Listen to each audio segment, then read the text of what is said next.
Boys and girls, ladies and gentlemen, children of all ages, Square Enix has been in quite a lot of hot water as of late. Obviously, they got listed as one of Sweet Baby Inc.'s, of course, wonderful little customers. You know, one of those ones they're consulting for. They're helping them to become more modern in the era. And while we've seen the results of that over the years, obviously they're facing a lot of backlash now over a Dragon Quest III HD 2D remake, ladies and gentlemen. They're getting absolutely blasted for, as usual in the modern era, now we see, for instead of having, you know, I don't know, the exact same thing we've had literally since Genesis 1, male and female, to now it's body type A and body type B. And of course, a lot of the fans are not happy in any way, shape, or form. And boys and girls, you know, that's one of the things we love to do out here is defend fandom, especially when all of this kind of insane woke ideology continues to infect, destroy, and remake things unnecessary to contemplate, to capitulate to this minority group of screaming banshees out there on the internet that literally could not even keep one Star Wars series alive. They are that insignificant, boys and girls. And this is the exact same insignificant group of insane folks out there that Square Enix is complying with Sweet Baby Inc. out there using their mob-style tactics to push this kind of stuff. And this is the latest example of all of their political correctness gone wild and insane, because thatparkplace.com brings us Square Enix renames the town of Isis to Ibis in a Dragon Quest III HD 2D remake. So literally, what are they now, replacing a female goddess with the name of a crazy bird out there?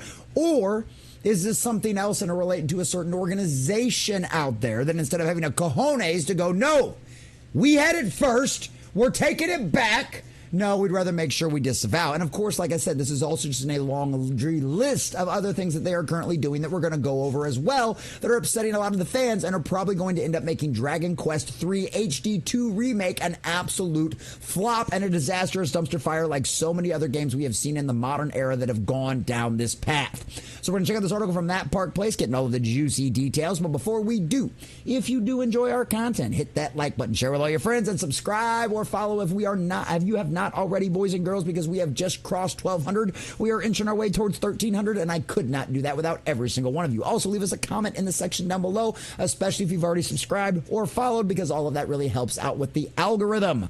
And also, we'd like to know what you think about this whole situation. Are you a Dragon Quest fan out there? Is this a game you were hoping it was going to end up being good and you were going to be able to enjoy and relive your past memories with it? Or is this something you have no idea about like us? Let me know what you think about all that in the comment section down below. Are you still going to get this? So Square Enix renamed the town of Isis in Dragon Quest III to Ibis for Dragon Quest III HD 2D Remake. The official Dragon Quest account posted, Ibis, a kingdom in the Dragon Quest III HD 2D Remake, surrounded by miles of desert, full of vegetation that can only be found in arid climates. The ancient structures here might be home to long-last treasures. Obviously sounding like a lot like Egypt. And honestly, this is just what I automatically assume anybody that's operating for a Square Enix, one of these woke corporations out there, sounds like, especially if they're running their social media affluence, because we've seen this kind of stuff happen before. So we're just going to assume, boys and girls, because I think it's just safe at this point. In the original game, the town was called Isis, as can be seen in a screenshot below. It was clearly a reference to the Egyptian goddess, and the town was heavily inspired by ancient Egypt. Shout out, respect. The town was located in an oasis in the middle of a desert next to a lake. It also featured a large pyramid, numerous Sphinx statues, and allowed players to explore various crypts and tombs. Sounds like Egypt to me. Sounds like a lot of fun. An ibis is a wading bird that can be found in much of Africa, as well as parts of Iraq, Iran, Kuwait. The Egyptian god Thoth was depicted with the head of an ibis. Okay, so not too far off, right?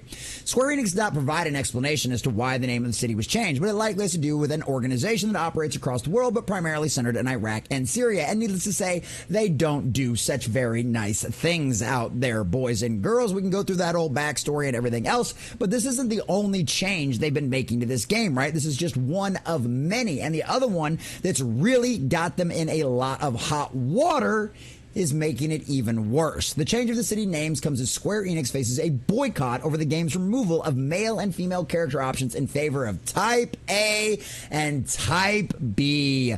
Yes, boys and girls, ladies and gentlemen, the erasure of biology, science, God's own special design, and the way things have worked for time immemorial. Yes, that is offensive now, boys and girls, because they don't get to express their true selves. What really doesn't make any sense to me, though, is if you're going to do Type A and Type B, and they're both obviously a female and a male to anybody who has half a brain inside of their head and any common sense left, as soon as they look at them, if you're really trying to capitulate to all of these weirdos out there, then why not 32? I mean, I've heard they're up to like 32 genders, 40 genders now. Why aren't you adding all of this in there as well?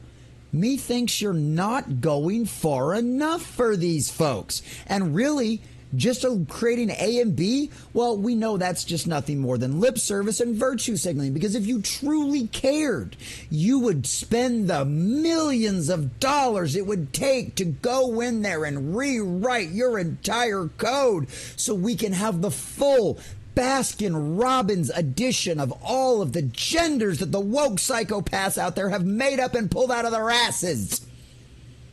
But of course, Square Enix, you're just another virtue signaling company like Disney and everybody else.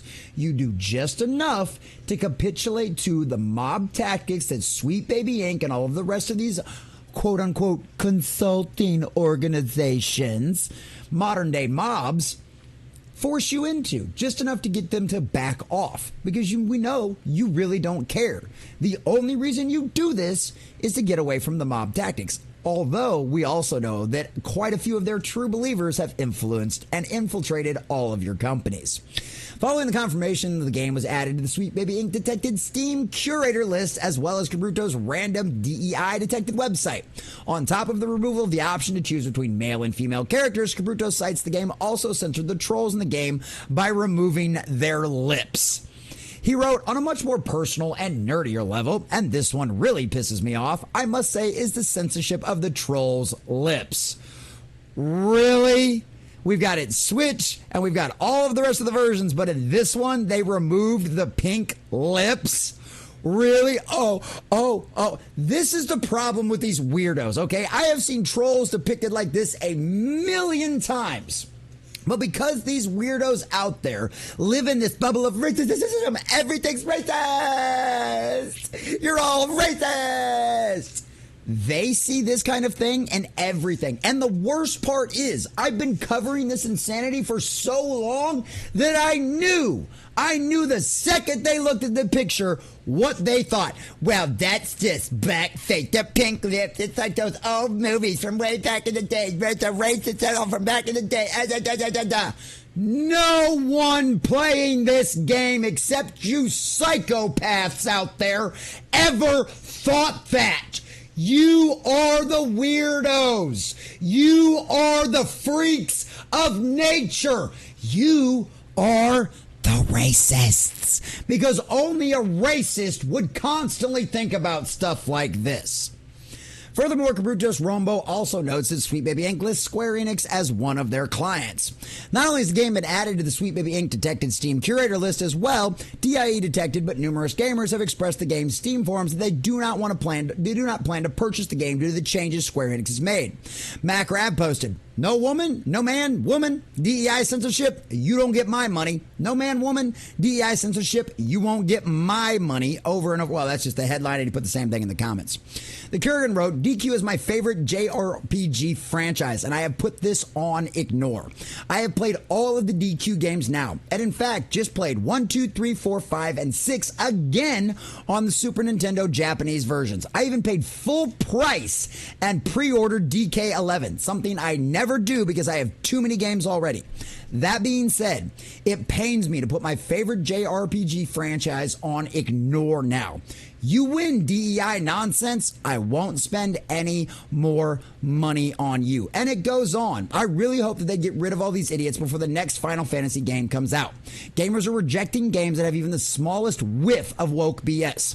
I spent over $3,000 just on SE games on Steam. This doesn't include prior PC gaming and physical stuff I bought. I will not buy this game, even if it goes on sale. If you are tired of them pushing this BS on us, then vote with your wallet along with me, he concluded. And that's an absolute fact. Voting with your wallet has made the biggest impact on the video game industry and seen some of the fastest turnaround that we have ever seen. It's absolutely insane how quickly this has turned around and become something that they are no longer putting up with, that people are no longer putting down. As soon as you smell a whiff of this is worse than the Bud Light backlash, because even if you even slightly capitulate to these people out there and put it in any kind of your marketing, make it obvious in any way, shape, or form that you are bowing down to this cult, you are instantly DOA. This game, Dragon Age Quest 3, the HD 2D remake, is going to fail miserably, just like Suicide Squad, the Justice League did,